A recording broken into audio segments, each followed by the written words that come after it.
ଜଗଦୀଶପୁର ଛକରେ ମନୋଜ ପାତ୍ର ହତ୍ୟାକାଣ୍ଡ ମାମଲା ଅଭିଯୁକ୍ତର ସିନ୍ ରିକ୍ରିଏସନ୍ କରାଇଲା ବୌଦ୍ଧ ପୋଲିସ। ମଙ୍ଗଳବାର ସନ୍ଧ୍ୟା 6 ଘଣ୍ଟା ସମୟରେ ଜଗଦୀଶପୁର ଛକ ନିକଟରେ ଗତ ରବିବାର ଘଟିଥିବା ମନୋଜ ପାତ୍ର ହତ୍ୟାକାଣ୍ଡ ଘଟଣାର ଅଭିଯୁକ୍ତକୁ ନେଇ ସିନ୍ ରିକ୍ରିଏସନ୍ କରାଇଛି ବୌଦ୍ଧ ପୋଲିସ।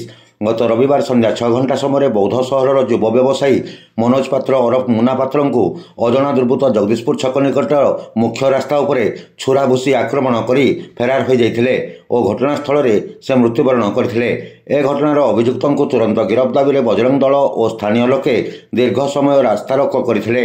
ସ୍ପଷ୍ଟ ଆଲୋକରେ ଜନଗହଳିପୂର୍ଣ୍ଣ ମୁଖ୍ୟ ରାସ୍ତା ଉପରେ ନିର୍ମମ ହତ୍ୟା ଘଟଣାକୁ ଗୁରୁତ୍ୱକୁ ନେଇ ପୋଲିସ ମାମଲାରେ ସମ୍ପୃକ୍ତ ଅଭିଯୁକ୍ତଙ୍କୁ ଗିରଫ କରିଥିବା ବେଳେ ଘଟଣାସ୍ଥଳକୁ ଆଣି ଆଜି ହତ୍ୟାକାଣ୍ଡର ସିନ୍ ରିକ୍ରିଏସନ୍ କରାଇଥିବା ଦେଖିବାକୁ ମିଳିଛି।